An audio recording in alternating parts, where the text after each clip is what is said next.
What is happening, people? This is going to be a full survival guide on how not to die from lymphedema, how not to let it ruin your life, how not to let it get like this, and everything I've learned over the last 17, 18 years of having it, and how I can live a pretty damn full and relatively normal life despite having a condition that is meant to get progressively worse as you get older. This is how I've done it, and this is how you can do it as well. The reason I'm making this, obviously, this isn't going to be the most clicked video, but it's not why I'm doing it, is because when I was in the position of getting diagnosed with lymphedema, like, I would have absolutely loved something like this. I've been given so much bad advice, damaging advice by doctors. A lot of people have absolutely, professionals have absolutely no idea what they're talking about, things that is damaging, that is going to make your life, your quality of life worse. And ultimately, if you want it to stop from getting like this, or you want it to stop getting to these like later, irreversible, debilitating, life-ruining stages of lymphedema, then the earlier you can nip it in the bud, the earlier you can do these things, like the better. It's like a negative snowball effect. So yeah, this is me, had lymphedema for 18 years, live a pretty sick, full life. Obviously, I've got a black thing on my leg, but it's a small price to pay for being able to do whatever the hell I want. I jump out of planes, I can squat, I can do all kinds of cool stuff. I can literally do surf, literally do everything that I want to possibly do. And this is how I managed to do that. If you've been diagnosed with lymphedema, or a loved one's been diagnosed with it, it's probably the reason you're watching this, or you've got some morbid curiosity. You've probably Googled pictures when you're diagnosed with it, and you find out that it's incurable. There's no cure. It's progressive, so it gets worse. There's nothing you can do about it. And then you see all these awful pictures. So you go onto forums and see people in like really awful situations, and it's like doom and gloom. Like, it's absolutely horrendous. Like, it's awful. I remember when I was diagnosed with it, I cried my eyes out like for, I can't remember how, a week straight. I'm probably exaggerating, but I was 11, so I probably did cry quite a lot. So this is me. This is my leg on a really bad day. So this is like the worst it's been in a long time. This is quite recent in Thailand, actually, just to show you like how bad it can get. For some people, this is probably not going to be that bad at all. For other people, it's going to be like, oh my god, that's disgusting. As you can see, I'm missing a toenail here. I've had that surgically removed, just because I was getting a bit of an ingrown toenail, and if you have lymphedema, you're prone to infection, so you don't want any kind of open wounds or anything like that. So I opted to have my toenail removed whilst my leg is in pretty good condition, just to stop it from getting an infection where it can actually make things worse or damage the lymphatics furthermore. I can run 5Ks, I can do all kinds of cool stuff. Here I am running in Ibiza, and as you can see, other than the black leg, I live a pretty sick, normal, full quality of life. So before we get into it, what I want to do is explain to you a bit of a baseline on the science and how lymphedema actually occurs, how it works, and give you a little baseline of understanding. If you can understand that kind of entry-level science behind it, then you can draw your own conclusions as well, being like, okay, this might be good, this might be bad, this person has no idea what they're talking about, because how would that affect it? This is the circulatory system. This is a person. Hopefully you look like this from the inside. You've got a heart, you've got some arteries pumping oxygenated blood away from the body, you've got some away from the heart, sorry, you've got veins returning the deoxygenated blood back towards the heart. Easy, simple. Then, if we zoom in on these things, I actually drew this. I'm a fantastic artist, as you can tell. If we zoom in, we've got an artery here, we've got a vein here in the blue, artery, oxygenated blood in the red, and then in between the two, we've got this thing called a capillary bed. So this is just kind of where the artery will like fork off in between the cells, and then we'll get this network between the two that forms this capillary bed. This is all over our body, by the way. This is literally everywhere. So this blood will become, all the good stuff will be taken out of the blood in this capillary bed, and then it becomes blue. It doesn't actually become blue, but it's easier to understand when the oxygen is all gone and all the good stuff and the nutrients are all gone, and then it returns back to the heart. So now, if you add another layer of complexity to it, what we actually get is, on the artery side of things, we get a region of higher pressure. So just think like big, powerful heart muscle, big like muscular arteries, like pumping all that blood around the body. It needs to work to where it's needed. Obviously, that's going to be a region of high pressure. It's kind of like how you remember it, like the pressure to get the blood around the body, you're going to die. So you have this region of high pressure on the artery side, then you have this region of low pressure on the vein side of the capillary bed. So you have this pressure differential. And what happens is, because there's a lot of pressure on this side, you actually get components of the blood leaking out in the capillary bed, things like plasma, which is like a liquid component of the blood, and this forms interstitial fluid. So interstitial fluid is basically just fluid between the cells. So it's come from the blood, it's been like squeezed out under the high pressure, and now this is sitting in between the cells, and this is what forms that lymphatic fluid. So what happens due to that high pressure is the plasma is squeezed out of the blood. It becomes interstitial fluid in between the cells, interstitial, and then that fluid is what becomes lymphatic fluid, which is what causes swelling and various other things if you've got the problem that is lymphedema. Now, so what you get is you've actually got this like secondary network of vessels, like really, imagine like really small blood vessels, and this is kind of like another circulatory system throughout your entire body, but rather than transporting blood, it transports lymphatic fluid. So here it's green, and these are called lymphatic capillaries. So it's basically the same thing, but just for lymph fluid rather than blood. So what happens is this fluid leaves the blood, and then it's absorbed by these lymphatic capillaries where it enters the lymphatic system, and you've got this like one-way network of lymphatic fluid. So what you also get as well is it's not just interstitial, it's not just plasma, like the fluid that forms lymphatic fluid. You also get things like proteins leaving the blood, cellular waste, so cellular debris, bacteria leaving the blood as well. So the lymphatic system is effectively the system that cleans up all the junk that we don't want anymore in our blood. Because the system is a one-way system, damage to this network is what causes lymphedema. So if you damage the lymphatic somewhere, where there's like a blockage in the road almost, like imagine a car crash on a motorway, stuff will back up behind it, cars will back up behind it, it can't pass. So what happens is when you get a blockage or damage to your lymphatic system, whether it's from surgery, whether it's from obesity, whether it's from just being unlucky in genetics, like myself, because you've got this blockage or this build-up of fluid with proteins, metabolic waste, all this stuff that you don't actually want, your body can generate an immune response to that. And this is where the real damage from lymphedema comes from. What happens is you get this thing called fibrosis occurring from your own body's immune system, which is like this hardening or thickening or scarring or irreversible damage to the tissue in the leg, so the skin where it goes like really hard, like in this picture down here. And this is like where you get lymphedema that's really debilitating and really irreversible if you let it get to that. So the main thing you want to do is stop it from getting to that stage, or if you're on your way to that stage, kind of like do everything you can to manage it and reduce that swelling, because the more swelling you have, the more of this fibrosis you're going to have. The longer you have the swelling, the more likely you are to have this fibrosis, etc., etc. So it's like this negative snowball effect where once you start to get this fibrosis occurring, then more fluid is going to get trapped and more fluid is going to build up, which is then going to cause more fibrosis, which is going to cause really nasty, irreversible damage. So management is key. I drew a smiley face in there as well, not to make it all doom and gloom. So what can we do? Let's get into it, okay? So basic care. Here's me flexing my black leg suspender on the beach. But the point of this is that I wear this compression all the time, 24/7. Not a day goes by where I don't wear this. Because do you know what's worse than being judged for having a black thing on your leg, or people looking at you because you have a different colour leg, or they wonder why you have a weird leg suspender on one leg when you're walking through the sea in Ibiza? The only thing worse than that is having this horrible, massive, disfigured, debilitating leg that takes away your quality of life. So basic care. These are like non-negotiable things that you should be doing. Elevation is key. I sleep my leg elevated every single night. This should be a non-negotiable, because the kind of nighttime is when your leg resets, or in the morning it'll be a lot less swollen, or whatever the limb is, it'll be a lot better. It'll be a lot less swelling on there, which takes me down to that bottom point. Sleep is so important. Like getting sufficient sleep, getting adequate sleep. It's when your body recovers. It's when your body actually repairs itself. It's when the fluid goes down. It's when you're resting. So you really want to ensure that you're getting at least 8 hours of sleep every single night. Compression, okay? This literally blows my fucking mind that people do not wear compression that have this condition. It's insane. It's literally insane. The only time I don't wear compression on my leg is either when I'm sleeping or when I'm going between my bed and my shower, like literally going between the two. And this compression is what's going to stop that build up of swelling. It's like your body is deficient. Your body cannot control the swelling in its leg. So you need something to squeeze it and control the swelling. So just get on it with the compression, get over yourself, realize the world doesn't revolve around you, and yeah, it'll be fine. Wear it every single day. So you've got a couple of options for compression. I use a company from the NHS, the National Health Service, called Hadenum.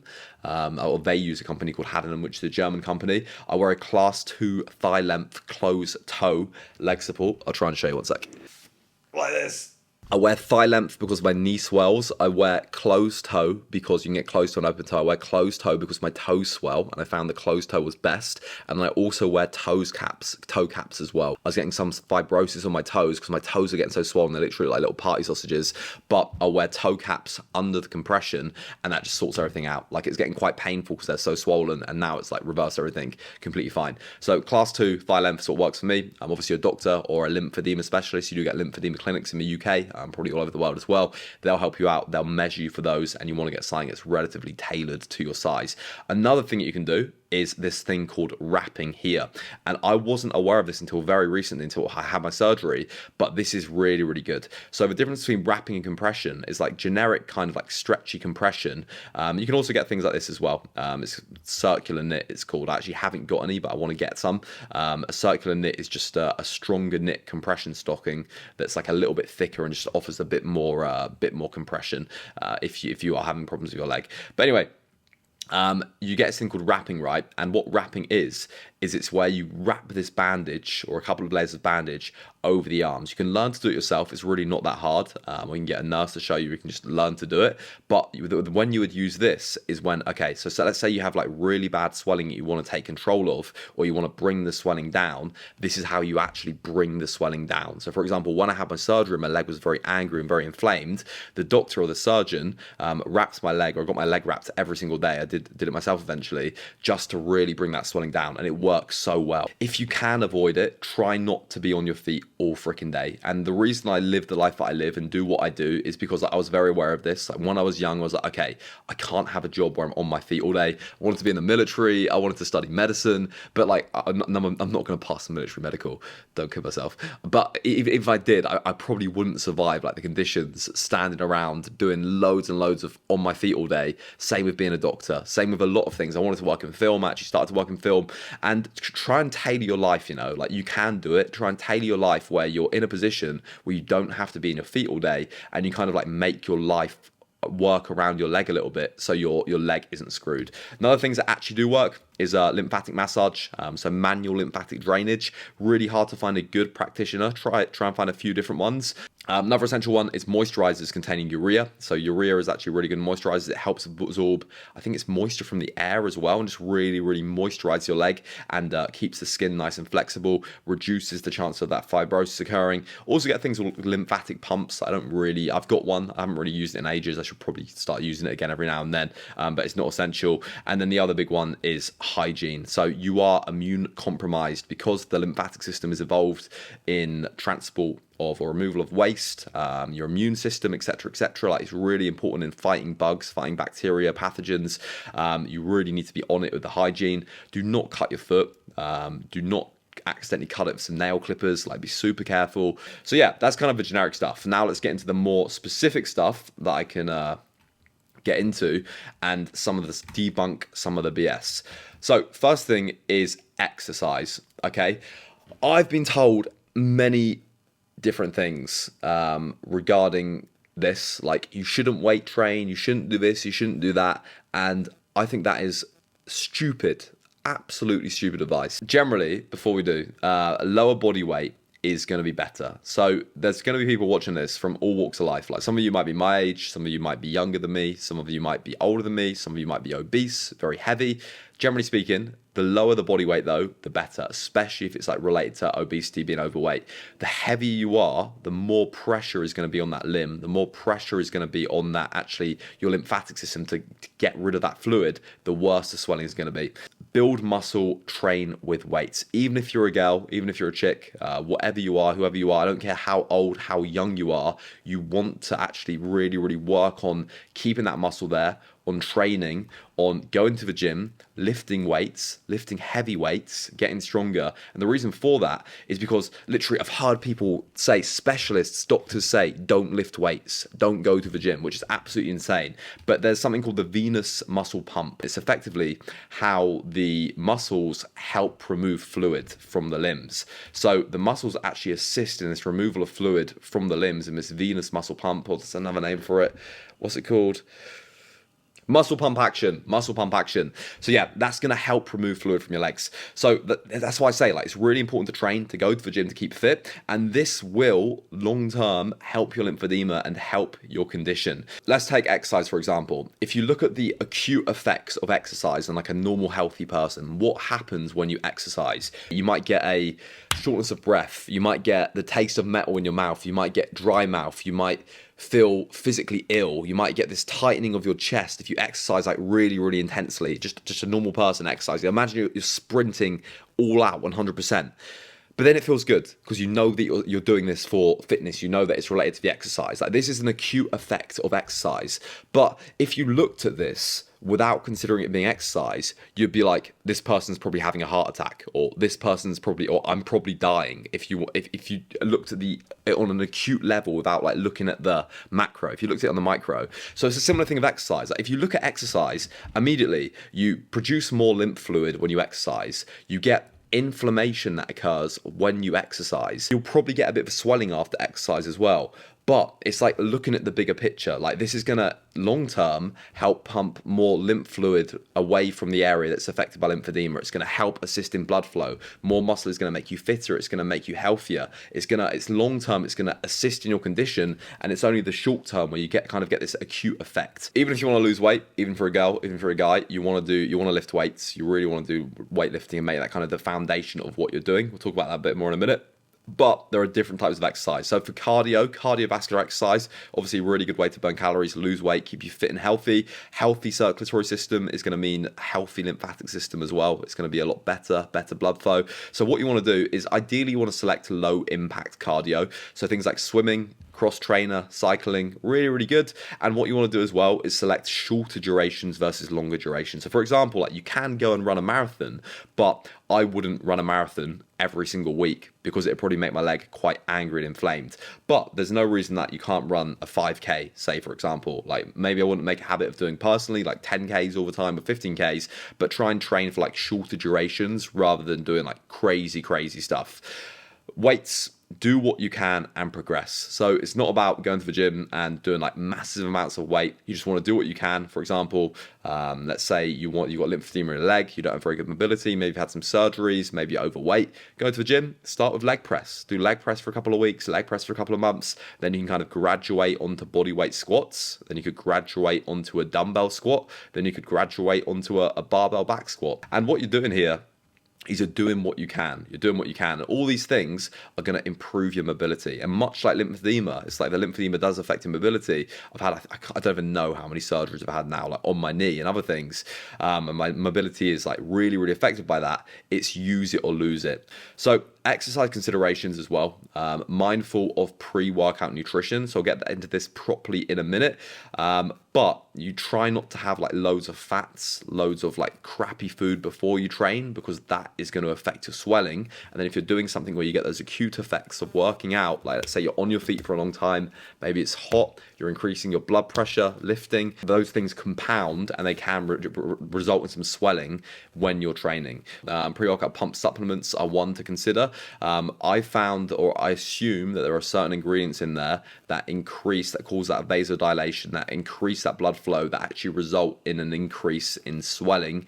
In me personally, I can't speak for everyone, but if you're taking like a pre-workout formula that's meant to increase blood flow and make you more vascular, then it's probably going to result in more interstitial fluid, which is going to turn into lymph, and it might actually increase lymphatic flow. So I'll just be a little bit careful with pump supplements. Maybe like just careful what days you take them on. I still use them, but I won't take them on a day. For example, if I'm training like legs or something, I'm not going to take a pump supplement because I've got lymphedema in my leg and it's already under a lot of pressure. But chest or something will probably be fine. Training temperature as well. Obviously, if it's really, really hot, try and stay cool, because when you're in a warm environment, you're actually going to get this vasodilation occurring, which is going to result in more swelling ultimately. So hydrate as well. That's a really big one. Make sure you got a lot of water in, and double wrap for extra protection. Like, if you notice you're doing something that makes your legs swollen, chuck on 2 leg supports if you have to. So for me, if I'm doing Muay Thai in Thailand, which I'm doing right now, I actually wear 2 leg supports just to add that extra layer of compression and ensure that I don't get a lot of swelling. Same thing if I go to like on a night out. I'm in a nightclub where it's hot. I'm probably going to be doing all kinds of horrible things to my body that is not great for my leg. I'm going to be on my feet literally all night. Then I will put 2 leg supports on, and that will just really, really help control the swelling.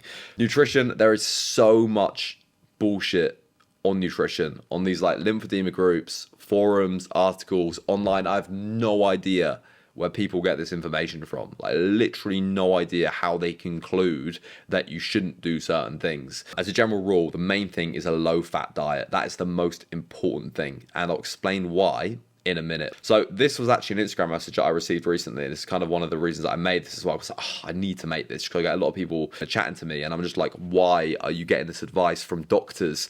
And this is what they're told from a doctor. So they've said to this guy to consume at least 2 to 2.5 litres of water a day. I'd say it's nowhere near enough water. You should probably have more, especially if you're training and sweating. Like, I drink 3 to 5. Agree with fresh and unprocessed foods. Like, it's really good. Good idea. Vegetables, yep, really good. Adopt an antioxidant diet. No, it's really not worth focusing on this much detail, on this like micro antioxidative diet. So I probably wouldn't bother with this. Consume tomato, spinach, yeah, good. Vegetables, balanced diet. Like, I definitely do this. I think this is really good. Like, a whole kind of unprocessed diet is really going to benefit. I'll explain why in a minute. Consume fish twice a week. Probably good idea as well for everyone. Just general health. Salmon, mackerel, so like fatty fishes, and then vitamins A's, B6, B12, C, D, E, and K. Yeah, if you're deficient in them, like if you're someone that's overweight or obese, but if you're having a lot of these anyway, there's no reason, as far as I'm aware, why you should specifically need to supplement these with lymphedema if you've got like a good diet. I like the way as well it says, so limits consumption of foods with sodium. So first thing to talk about is salt. They say here that sodium causes water to be retained in the body and disrupts bacterial balance, which is true to an extent. So it does it is involved in fluid retention and in the body, which can make your lymphedema worse, but it is not worth stressing about, and I'm going to explain why. So the daily recommended amount of salt is about 2 grams. Obviously 5 grams is absolutely huge compared to that, but if you're a healthy person, if you're not overweight, if you don't suffer from high blood pressure, then you're probably going to be completely fine. The main thing is, this is what everyone gets wrong on salt intake, and even experts will probably say to you, like, watch your salt intake, but your body is in a state of homeostasis. Your body wants to keep everything within really, really, really fine parameters in order to function optimally, because enzymes, like, they need such a small range to function optimally and for your body to actually work well. So your body wants to maintain like this natural state with pH, with sodium, with hydration, with all these things. As long as you're eating consistently the same amount of salt, or a similar amount of salt every single day. Like, I'll go and put a load of salt on all of my meals because I like salt.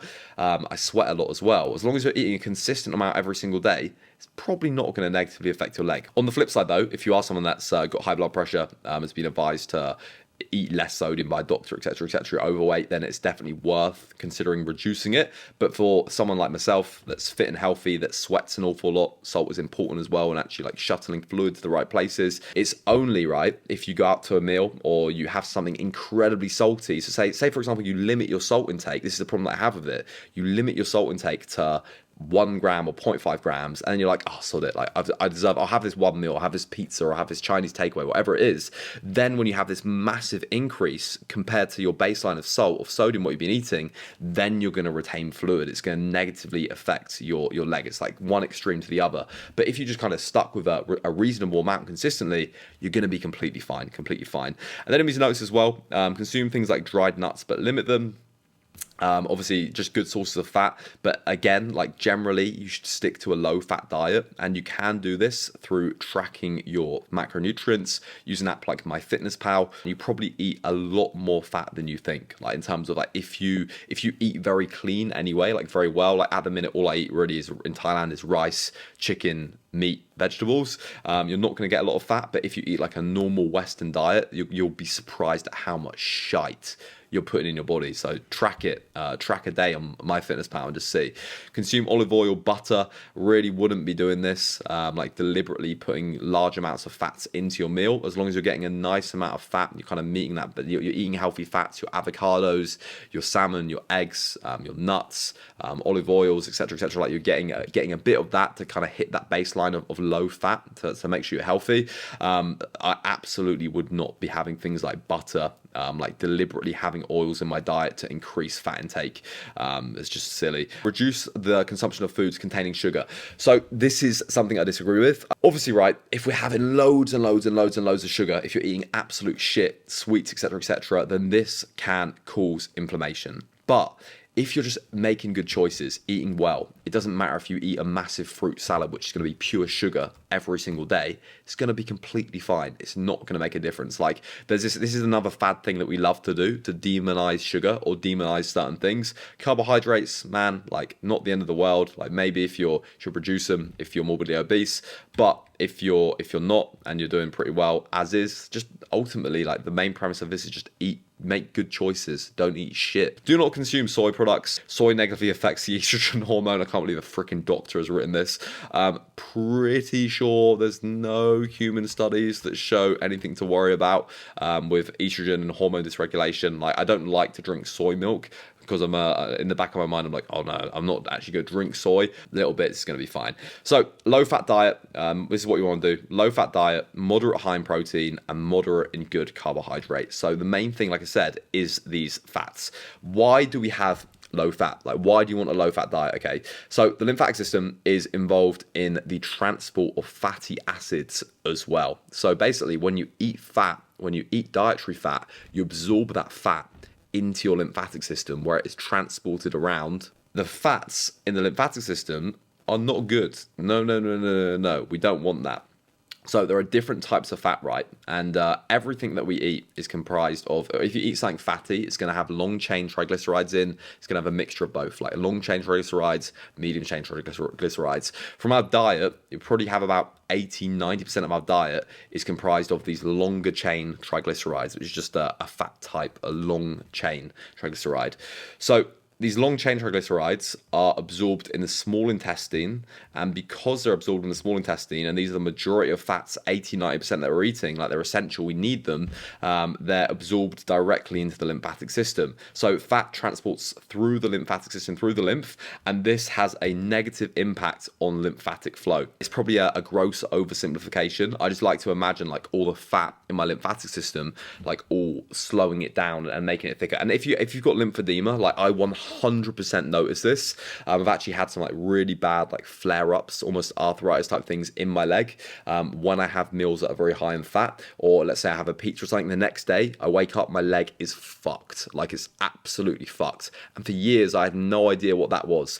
But what that is it's this negative impact on lymphatic flow from all the fats kind of like clogging things up, or like clogging up this highway. Imagine like imagine a motorway, and it's flowing really well, the highway's flowing really well, it's got like some cars on it, there's a lot of space, like everything's going like 80-90 miles an hour. Then you put on these like really long semi trucks on the motorway, like hundreds of these semi trucks. Those are like the fat molecules that are impairing your lymphatic flow and slowing it down. When I eat fatty meals, my leg just fucking blows up the next day, and it's crazy.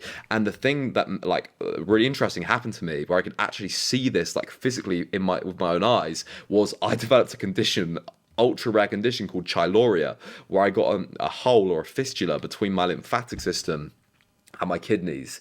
And what would happen is whenever I ate fat, so my lymphatic system was linked to my kidneys, which is obviously linked to your bladder, which is linked to your pee. Whenever I ate fat, I would piss out like this white porridge, like oatmeal looking stuff out of my urine. Like it would pee when I had a fatty meal. When I didn't eat fat, it was completely normal, completely clear.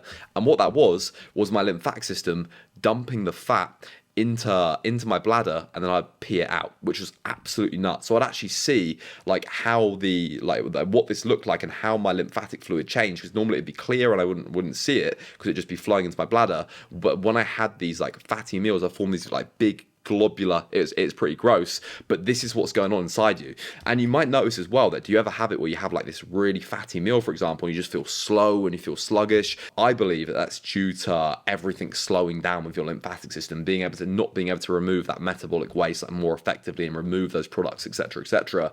So it actually, like, you feel shit. You feel bad, you know, like that, where you just feel awful the next day after eating too much food, like on Thanksgiving, Christmas, whatever your festival of choice is. You know the feeling. So yeah, so basically what we want to do is reduce fat. Just keep fat low, but fat is essential as well. You don't want to completely cut it out. It's like fat soluble vitamins, essential fatty acids, like you need it to survive. You cannot live without fat. So it's just worth like keeping it in check and just making sure you get good sources of fat when you do have them, rather than having things like fried food, grill your food, get an air fryer.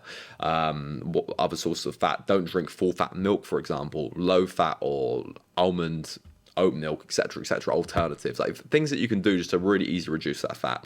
Other thing I'm going to touch on really quickly, because I saw this, which was fucking stupid, was gluten. Reduce gluten, bro. I feel like people are seeing a bit more light now. Like there's a bit of a science-based community, social media. There's absolutely no scientific evidence for gluten making lymphedema worse, or in normal healthy people. There's nothing, like there's no mechanism that I'm aware of. Please correct me if I'm wrong, but there's absolutely nothing there. And I saw that people just like to be like, yeah, bro, I'm gluten sensitive. So no scientific evidence. It's a fad thing. If you Google it, ChatGPT will say that it can affect or does affect your lymphedema, lymphatic system. But remember that ChatGPT is based on like stolen articles from other people that might not necessarily have any idea what they're talking about. Celiac disease, though, if you are a sufferer of celiac, like you're proper, like very sick, gut falling out, shitting yourself when you have gluten, you actually get an elevated thing called CRP, which is a marker of inflammation, C-reactive protein. So that could make your lymphedema worse. If you've got celiac and lymphedema, you fucking might as well end it all, mate. You're pretty unlucky. But for the vast majority of people, you're chill just to eat gluten. Last one on the diet side of things, and that is a keto diet. And this is something that's been recommended here, there, and everywhere online as well. And I would say that a keto diet is probably a pretty fucking stupid idea, because a keto diet is where you pretty much eliminate all carbohydrates. Your body produces ketones as a source of fuel for your body. But what that means is that you're going to have to make up those calories elsewhere by eating a lot of protein, which is fine, but also you're going to have a lot of fat in with that protein as well, because you can't just survive on protein. So typically a keto diet is high fat, high protein. As you know, fat is really shit for lymphedema, really, really bad.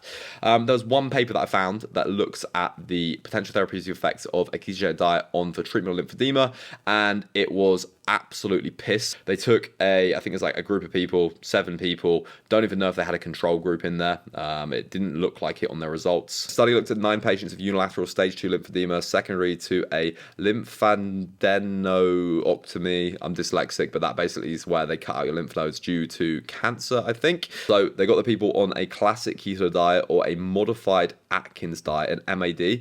An MAD apparently is a diet for epilepsy that has high amounts of fat.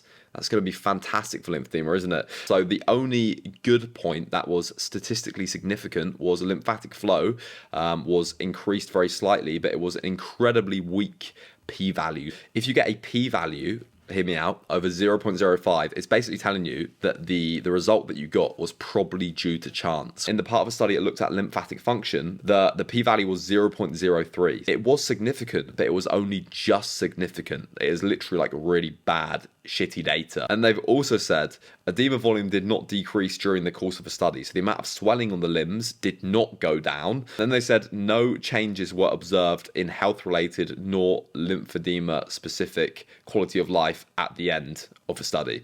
So yeah, and these p-values as well for the actual swelling, which is obviously the main thing you're looking at with lymphedema, were insignificant. So trash study, keto diet, gone. Bye-bye. What actually works then? What can we do? What can you do in terms of supplements, in terms of things that you can take to actually improve your condition, and what is actually going to work and be good for you?